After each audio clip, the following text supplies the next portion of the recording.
Praise God. Our topic today is all about studying the Word of God. From book of Joshua chapter 1 verse 6 to 8. Let's read it. Sa verse 6 ng New International Version, be strong and courageous because you will lead these people to inherit the land I swore to their ancestors to give them. Verse 7, be strong and very courageous. Be careful to obey all the law my servant Moses gave you. Do not turn from it to the right or to the left, that you may be successful wherever you go. Verse 8, keep this book of the law always on your lips. Meditate on it day and night, so that you may be careful to do everything written in it. Then you will be prosperous and successful. Sa Tagalog, verse 6, magpakatatag ka at lakasan mo ang iyong loob sapagkat ikaw ang mamumuno sa bayang ito sa pagsakop nila sa lupaing ibibigay ko sa kanila ayon sa aking pangako sa inyong mga ninuno. Verse 7, basta't magpakatatag ka at lakasan mo ang iyong loob, sundin mong mabuti ang buong kautosang ibinigay sa inyo ni Moises. Huwag kang susuway sa anumang nakasa doon at magtatagumpay ka saan ka man magpunta. Verse 8, huwag mong kaliligtaang basahin ang aklat ng kautosan. Pagbulay-bulayan mo iyon araw at gabi upang matupad mo ang lahat ng nakasaad doon. Sa ganoon, magiging masagana at matagumpay ang iyong pamumuhay. Pinagpala po ang banal na salita ng Panginoon. Manalangin po tayo. Dakila naming Diyos na makapangyarihan sa lahat, nagpapasalamat po kami, nagpupuri po kami, at sumasamba sa iyo dahil pinagpala mo na ang araw na ito. I pray, Father, fill us your presence, fill us with your power, with your words, with your spirit, O God, and increase our faith through the word of life. I declare victorious service in the name of Jesus. Amen. So Bible study is so valuable, kapatid. Napakalaga ng pag-aaral ng salita ng Diyos. Isang mahalagang bahagi po ito ng pagpapaunlad ng mas malalim na pananampalataya at pag-unawa sa salita ng Diyos. Why study the Word of God? The Bible. Bakit pag-aralan ang salita ng Diyos? Maraming bagay sa paligid natin compete with Bible study for our time. Some Christians spend all kinds of books beside the Word of God. If you will go to a Christian bookstore, you will find fiction, personal experiences, mga story, testimonies nila, psychology and self-manuals, and books about current events. Some books may be helpful. Makakatulong po ito. Some are written by Christian people or servants of God. Some are biblical and of little help. No matters how biblically sound or helpful they might be, mga minamahal, they are no substitute for a serious Bible study. Iba pa rin ang salita ng Diyos. Word of God is necessary for spiritual growth and maturity. Tama po, 1 Peter chapter 2 verse 2, gaya ng sanggol, kayo'y manabik sa gatas na espiritual upang umunlad kayo sa pananampalataya hanggang kamtan ang ganap na kaligtasan. Just as the baby grows by taking in milk, so a Christian grows spiritually by taking the Word of God. Tignan po natin si Apostol Pablo and the Corinth Church. Dahil sila ay nagtatalo-talo, nagkakagulo-gulo, the solution of immaturity is God's Word. Okay? Kaya sinabi ni Apostol Pablo sa 1 Corinthians chapter 13, the greatest things of all is to live in love. Kapatid, wag na wag kang papayag that you will remain immature. You need to grow to be useful in the ministry of God, in the kingdom of God. Amen po ba? lack of spiritual maturity greatly reduces our usefulness to the cause of Christ. How to grow and be mature enough, mga minamahal? Read the Word of God. Okay, Acts chapter 20 verse 32, I commit you to God and to the word of His grace, which can build you up. Okay, sabi sa Tagalog, at ngayon, itinatagubilin ko kayo sa Diyos, sabi ng Apostol Pablo, at sa kanyang salitang nagpapahayag ng kanyang kagandahang loob. Ito ang makakapagpatibay sa inyo at makakapagbigay ng mga pagpapalang inilaan sa lahat ng kanyang ginawang banal. Praise God. This was the instruction given to Joshua when they are about to enter the promised land. Be strong and courageous. Now, I would like to share with you the 3 benefits that we can experience of studying the Word of God. First, you will be successful in everything you do. This is your effective service, kapatid. Sabi, keep this book of the law always on your lips. Meditate on it day and night so that you may be successful to do everything written in it. Then you will be prosperous and successful. A thorough knowledge of the Bible is absolutely essential for effective spiritual service. It keeps us from violating His principles for ministry. Okay? How God prepared Joshua? Paano inihanda ng Panginoon si Joshua as a leader for the Israelites para sakupin ang lupang ipinangako sa kanila? Ang kanyang pangunahan ay ang mga reklamador, mga matatakutin, mga disobedient people, hindi sumusunod sa instruction ng Panginoon. So paano inihanda si Joshua upang pangunahan ang mga ito? How? Did he need to study management books? No. Did he need to study leadership techniques, books on motivating people? No. Joshua's first priority is to study and meditate on the Word of God, day and night.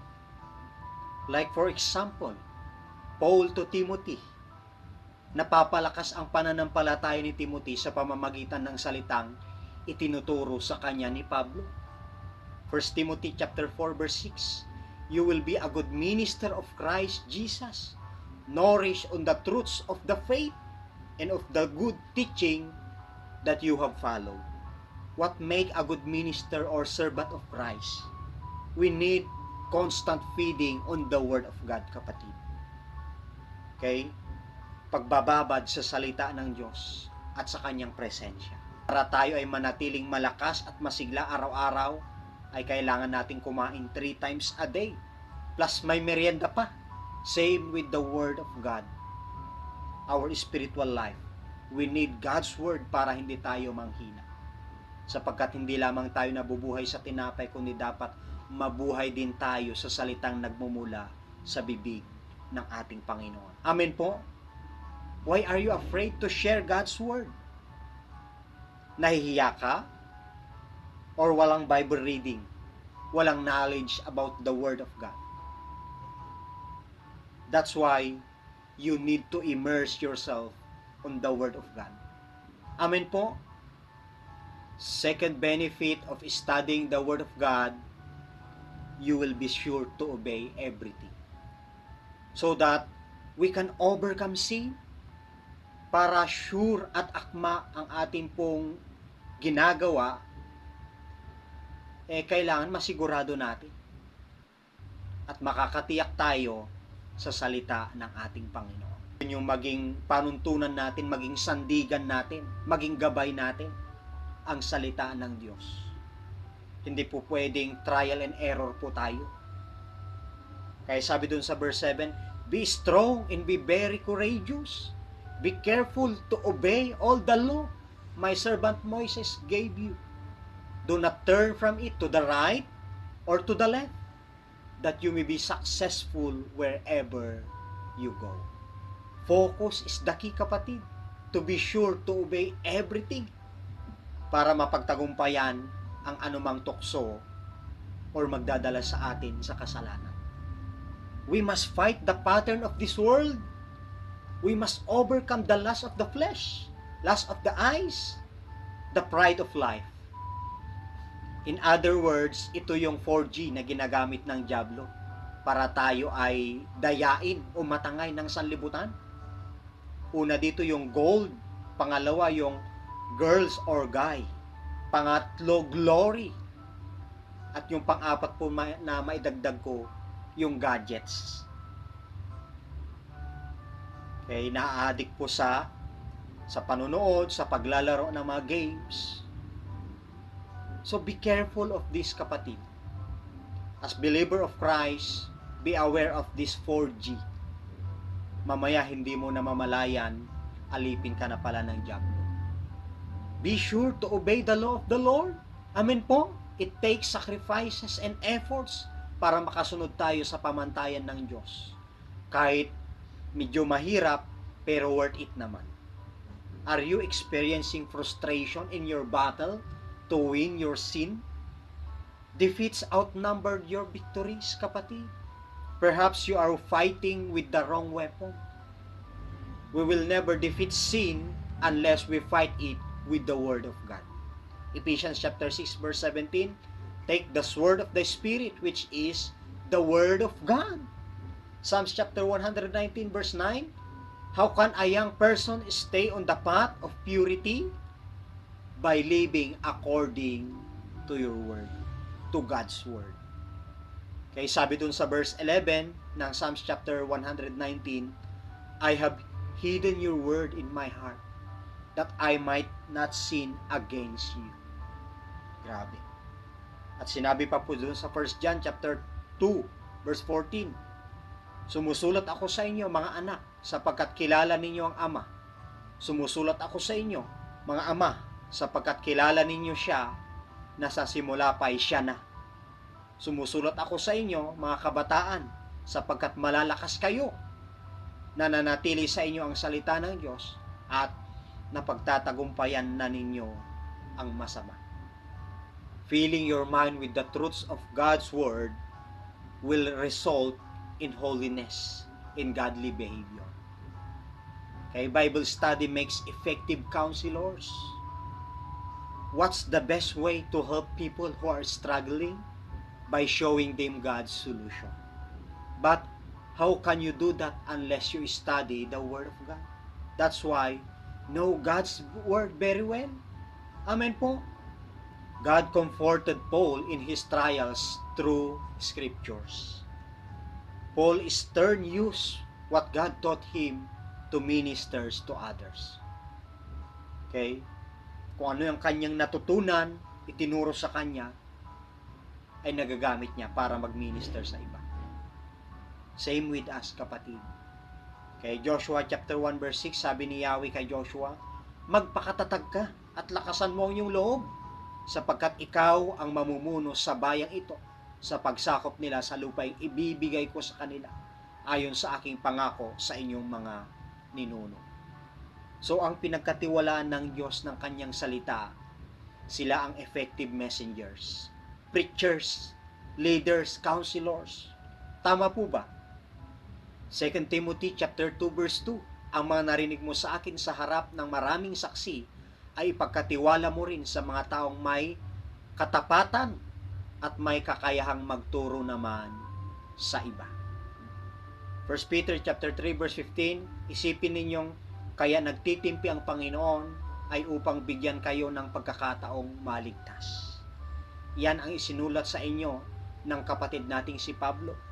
Taglay ang karunungang kaloob sa kanya ng Diyos. God's Word is essential in evangelism. Napakahalaga po yan, kapatid. Hindi ka makakapag-evangelize kung wala kang alam na salita ng Diyos. Pero kung mayroong alam ka na salita ng Diyos, magpagamit ka na. Huwag ka nang magpapatumpik-tumpik. Kailan ka pa magpapagamit sa Panginoon, kapatid? Kapag ka mahina ka na, pag okay na ang lahat, magkaroon tayo ng conviction, kapatid, to share the Word of God. Okay? Malapit nang dumating ang Panginoon. Kailangan natin patuloy ipangaral ang salita ng Diyos. Ng Diyos ay nagliligtas. Amen? What's more frustrating? You don't know the answer to their question? Or you know the answer but don't remember the verse that support the answer? Kaya kailangan natin mag-memorize ng salita ng Diyos. Knowing the scripture is crucial to effective evangelism. Mas madaling makakommunicate at maging effective sa pagbabahagi kapag maalam po tayo. So keep studying, kapatid. When you stop learning today, you will stop growing tomorrow. Third benefit of studying the Word of God, you will prosper. In what? In spiritual blessings. Hallelujah. Sabi dun sa verse 8, huwag mong kaliligtaang basahin ang aklat ng kautusan. Pagbulay-bulayan mo iyon araw at gabi upang matupad mo ang lahat ng nakasaad doon. Sa ganoon, magiging masagana at matagumpay ang iyong pamumuhay. Ang Diyos, kapatid, masaya siya kapag nakikita niya nagpa-prosper ka. In fact, sabi ng John chapter 15 verse 7 or 8 maybe, napaparangalan ang Ama kapag kayo ay sumasagana. So it is God's will for you to prosper. Amen? So kalooban ng Diyos. No question about, kapatid. Jeremiah chapter 29 verse 11, God's plan is to give you hope and a best future. Hallelujah. May mga miserable Christian, paralyzed Christian. They don't prosper. Bakit kaya, kapatid? There's no manifestation of God's word in their lives because of disobedience of the word. Kaya hindi sila nakakasunod sa salita ng Panginoon. Because of stubbornness, katigasan ng ulo. Because of unforgiveness. Because of the world, hindi nila maiwan-iwan ang gawa na makamundo. Natatangay pa rin sa takbo ng sanlibutan. Sabi ni Apostol Pablo, Romans chapter 12, verse 1 and 2, okay, offer your bodies as a living sacrifice, holy and acceptable to God. Be transformed by the renewing of your mind, upang sa ganon, ma-discern natin ang kalooban ng Diyos. Ito daw ang tunay na pagsamba natin sa ating Panginoon. Hebrews chapter 12, verse 1 and 2, since we are surrounded by such a great cloud of witnesses, let us throw off everything that hinders and the sin that so easily entangles, and let us run with perseverance the race marked out for us, fixing our eyes on Jesus, the pioneer and perfecter of faith. Bakit nangyayari to sa ibang mga Kristiyano? Nagiging miserable ang kanilang spiritual life. Tumagal na sa church, tampuhin pa rin. Matitusurin pa rin. Wala pa rin nawiwin soul. You need to check consistently your Bible reading, kapatid. Meditating and praying. Studying the Word of God. Watch your spiritual life. Baka napapabayaan mo na. You should grow and be fruitful. Amen po ba? We must deal with sin. There's a time of confession and pray for guidance. Kaya the devil is trying to steal your time. Aagawin niya yung attention mo na dapat nag-aaral ka at nagbubulay-bulay ka ng salita ng Diyos. Be better watch out, kapatid. Psalms chapter 1 verse 2 and 3, but those who delight is in the law of the Lord, and who meditates on His law day and night, that person is like a tree planted by streams of water, which yields its fruit each season, in whose leaf does not wither. Whatever they do, prospers. Sa Tagalog, sa halip kasiyahan niyang sumusunod sa kautusan ni Yahweh, binubulay-bulay niya ito araw at gabi. Katulad niya ay punong kahoy sa tabi ng isang batisan, laging sariwa ang dahon at namumunga sa takdang panahon. Ano man ang kanyang gawin, siya ay nagtatagumpay. If you will hearken diligently to the Word of God like Joshua, kapatid, magtatagumpay ka. Don't be afraid. Huwag kang matakot, kapatid. I challenge you to study and read the Bible, the Word of God, from Genesis to Revelation. I-challenge natin yung ating sarili. Within 1 year, from cover to cover, ay matatapos nating basahin. Okay? Revelation chapter 1 verse 3, sabi niya, mapalad ang bumabasa ng aklat na ito sapagkat ang lahat ng ito ay malapit ng maganap. Kaso, pastor, ang struggle, madali ko pong makalimutan eh. Kapag novel books, alam ang lahat. Pero pag sa Bible, ay hindi na. Read it repetitiously, kapatid.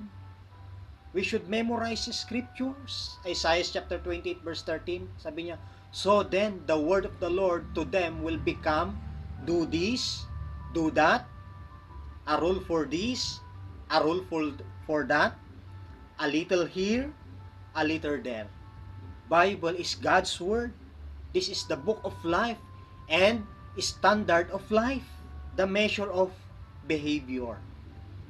Okay? When Bible speaks, God speaks. Amen po? Meditate the word of God. Dili-diliin mo iyon araw at gabi. Sa gayon, matutupad mo ang lahat ng nakasaad, kapatid. At ikaw ay giginhawa at magtatagumpay. Diba gusto natin yan? Magtagumpay tayo. Guminhawa, umunlad at umangat yung buhay po natin. Bilang pangwawakas, studying the Word of God has the power to steer you up. Studying the Word of God expands our capacity to grow and be mature. The law of the Lord, His Word, is perfect concerning to our soul. The Word of God is our instruction manual or tinatawag natin na roadmap ng ating buhay. Naglalaman ito ng karunungan, wisdom, pampatibay ng loob, encouragement, kaaliwan, comfort, at kapangyarihang makapagpabago ng buhay. Life-changing power. Kung ikaw man ay may pinagdadaan ng sitwasyon o problema at walang sagot, kapatid, makakahanap ka dito ng mga prinsipyo na maging gabay mo. Malaki po ang nagagawa at naitutulong sa atin ng salita ng Diyos. I-treasure natin ito. I-value natin ang salita ng Diyos. Dahil ang salita ng Diyos ay higit pa sa mamahaling alahas. There is hope kung ikaw ay magtitiwala sa Diyos at kung susunod sa Kanyang instruction. Ibinigay ng Diyos sa atin ang lahat ng kailangan sa pamamagitan ng Kanyang salita at personal na kaugnayan sa Kanya. 24/7 days a week, bukas po ang langit para sa atin. Kapatid, kapag ibinigay mo ang iyong puso kay Kristo, ang banal na Espiritu ay darating upang manirahan sa iyo. Kung gusto mong guminhawa at laging magtagumpay, dapat handa kang isuko at italaga ang iyong buhay kay Lord. Amen po. Kapatid, mahal ka ng Diyos. Gusto Kanyang i-bless at gusto Niya maligtas ka. Romans 10:9, kung ipapahayag ng iyong labi na si Jesus ay Panginoon at buong puso kang sasampalataya na siya'y muling binuhay ng Diyos, maliligtas ka. Right now, I encourage you, kapatid, kung hindi mo pa tinanggap si Lord as Lord of your life, I want you to pray this way. Please repeat after me. Panginoong Jesus, inaamin kong ako'y makasalanan at kailangan ko po ang inyong pagpapatawad. Naniniwala ako na si Kristo'y namatay para sa akin bilang kabayaran sa aking kasalanan. Panginoong Jesus, isinusuko ko po sa inyo ang aking buhay at tinatanggap kita bilang Panginoon at sariling tagapagligtas. Pagharian mo po ako, ang aking puso, ang aking isip, maging ang aking mga gawa at salita. Nakahanda po ako sa tulong ninyo na sumunod kay Kristo bilang Panginoon ng aking buhay. Salamat po sa regalong kaligtasan ko sa pangalan ng aming Panginoong Jesus. Amen. John chapter 1 verse 12, ang lahat ng tumanggap at sumampalataya sa Kanya ay binigyan niya ng karapatang maging anak ng Diyos. At ang mga anak ng Diyos ay mananagumpay. Isa ka na dyan, kapatid. Amen. Hallelujah. Praise God. Tayo po ay sama-samang manalangin. Hallelujah. Ama namin na nasa langit, salamat po sa inyong kapahayagan. Salamat sa inyong mga salita at kapangyarihan na patuloy ninyong ipinaparanas sa inyong mga anak. Pinupuri namin kayo, aming Diyos, dahil binibigyan mo ng karunungan ang mga marurunong at kaalaman sa marunong umunawa. Salamat po dahil inihahayag mo ang malalim at nakatagong mga bagay. Alam mo kung ano ang nasa kadiliman at ang liwanag na nanahan sa iyo. Bless, O Lord, our viewers in all aspects, in all areas of their lives. In Jesus' name. Holy Father, protect us against temptation and deceit. Fill us with your wisdom, knowledge, and power so we can maybe live in the right path, in faithfulness to follow you. This we pray in Jesus' name. Amen.